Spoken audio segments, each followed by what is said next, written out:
नमस्कार बच्चों, मेरा नाम डॉक्टर रेखा है। आज मैं आपको पेडागोजी ऑफ हिंदी में सबसे पहला विषय कराऊंगी। ये है मातृभाषा हिंदी का संप्रत्यय, प्रकृति एवं क्षेत्र। तो अगर हम हिंदी भाषा की बात करें तो हिंदी भाषा हमारी जननी भाषा भी कही जा सकती है, या फिर हम हिंदी भाषा के बारे में ये भी कह सकते हैं कि हिंदी एक ऐसी भाषा है जो बच्चा अपनी माँ के पेट से सीखता है। हम सबको पता है कि अपने विचारों की और अपने भावों की, अपनी भावनाओं की अभिव्यक्ति के लिए एक भाषा का माध्यम होना बहुत जरूरी है। और हिंदी भाषा के माध्यम से हम अपने विचारों की अभिव्यक्ति कर सकते हैं, हम अपने विचारों का आदान प्रदान कर सकते हैं, हम अपने विचारों को संप्रेषित कर सकते हैं, हम अपनी भावनाओं को दूसरों के सामने अभिव्यक्त कर सकते हैं। तो हिंदी भाषा कहा जाता है हिंदी के बारे में कि हिंदी भारत के माथे की बिंदी। हिंदी भाषा एक ऐसी भाषा है कि जो शिरोमणि है, जो सबसे ऊपर है और जिसको माथे की बिंदी भी कहा गया है हमारे भारतीयों की या हमारे भारतीय भाषाओं की।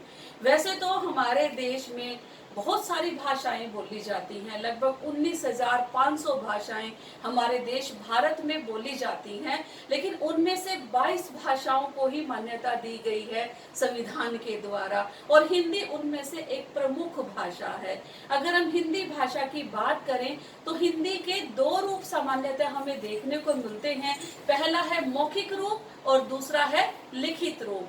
मौखिक रूप के द्वारा हम अपनी भाषा को सिर्फ अपने शब्दों के माध्यम से अपने विचारों को, अपने भावों को अभिव्यक्त कर सकते हैं, और लिखित रूप के माध्यम से हम लिखित रूप में अपने भावों को, अपने विचारों को, अपनी भावनाओं को अभिव्यक्त कर सकते हैं। तो मुख्यतः भाषा के ये दो रूप ही माने गए हैं जिनको मान्यता दी गई है। तो अगर हम बात करें हिंदी भाषा की प्रकृति की, तो हिंदी भाषा की प्रकृति क्या है?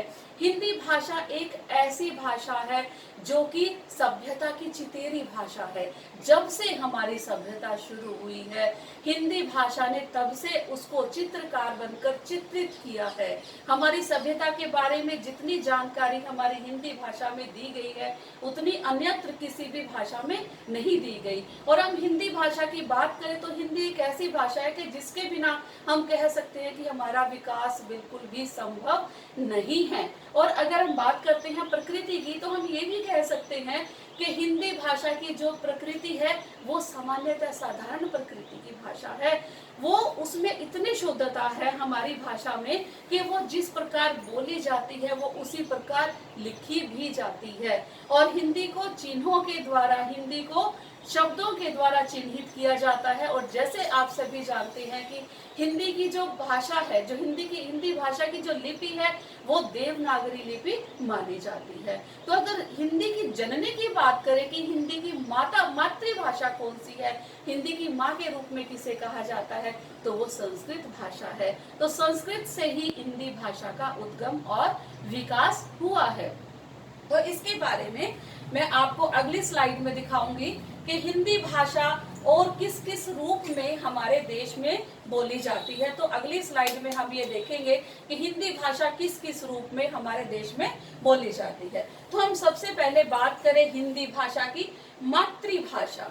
मातृभाषा वो भाषा है, मैंने आपको बताया कि जो एक बच्चा अपनी माँ के पेट से सीखता है, और उसी को हम कहते हैं मातृभाषा। अब हम दूसरी भाषा की बात करें हिंदी का दूसरा रूप की, तो वो है प्रादेशिक भाषा। प्रादेशिक भाषा कौन सी भाषा है? जो कि अपने प्रदेश की भाषा है। जैसे मैं हरियाणा में रहती हूँ तो मैं हरियाणवी बोलती हूँ, तो हरियाणवी मेरी कैसी भाषा है? हरियाणवी मेरी प्रादेशिक भाषा है। और फिर अगर बात करते हैं राजभाषा की, राजभाषा वो भाषा है जिसमें कि अपने राज्य का, देश का कार्य किया जाता है, या फिर हम कह सकते हैं कि संविधान के द्वारा स्वीकृत की गई है भाषा को हम राजभाषा कहते हैं। जितने लिखित दस्तावेज होते हैं, सरकारी कार्य होते हैं, उस भाषा को हम राजभाषा कह सकते हैं। फिर बात करते हैं हम सांस्कृतिक भाषा की, तो हिंदी को हम सांस्कृतिक भाषा वो भाषा है कि जिसमें हमारी संस्कृति, हमारा इतिहास, हमारी जितने भी हमारे रीति रिवाज हैं वो सारे के सारे हम संग्रहित करते हैं, उस भाषा को हम सांस्कृतिक भाषा कहते हैं। फिर हम बात करते हैं अंतरराष्ट्रीय भाषा की। तो अंतरराष्ट्रीय भाषा की अगर हम बात करें तो आज एक ऐसी भाषा है कि जिसके द्वारा सभी, चाहे वो किसी भी देश का व्यक्ति है, अपने विचारों की अभिव्यक्ति कर सकता है, एक दूसरे के साथ हम संप्रेषण कर सकते हैं, एक दूसरे की बात को समझ सकते हैं। तो अंतरराष्ट्रीय भाषा की अगर हम बात करें तो जिस प्रकार अंग्रेजी है, इंग्लिश है, तो वो एक अंतरराष्ट्रीय भाषा के रूप में एक विकसित भाषा है। फिर हम बात करते हैं राष्ट्रभाषा की। राष्ट्रभाषा की अगर हम बात करें तो ये संविधान के द्वारा स्वीकृत भाषा है और इसमें राजकाज के जितने भी कार्य हैं उन सभी कार्यों को किया जाता है और इसमें जितने भी लिखित दस्तावेज हैं वो सारे के सारे राष्ट्रभाषा में ही आपके दिए जाते हैं। जैसे आप सभी जानते हैं कि हमारी राष्ट्रभाषा जो है वो हिंदी भाषा है। फिर हम बात करते हैं विदेशी भाषाओं की। तो विदेशी भाषाओं में कोई भी भाषा हो सकती है, फ्रेंच हो सकती है, जापानीज हो सकती है, इंग्लिश हो सकती है, किसी भी भाषा में हम इस कार्य को अपने कर सकते हैं। और अगर हम बात करते हैं मूल भाषा की, तो मूल भाषा क्या है? मूल भाषा जो है वो आपकी, जैसे मैंने आपको पहले ही बताया है कि स्रोत भाषा, एक मदर, जहां से उसकी अन्य भाषाएं उत्पन्न हुई हैं। अब जैसे हम संस्कृत की बात करें तो हिंदी की मूल भाषा कौन सी है?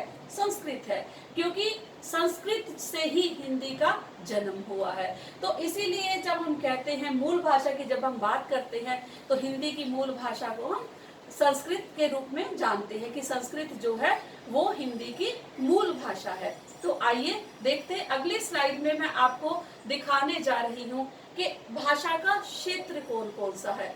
ऐसे बहुत सारे क्षेत्र हैं।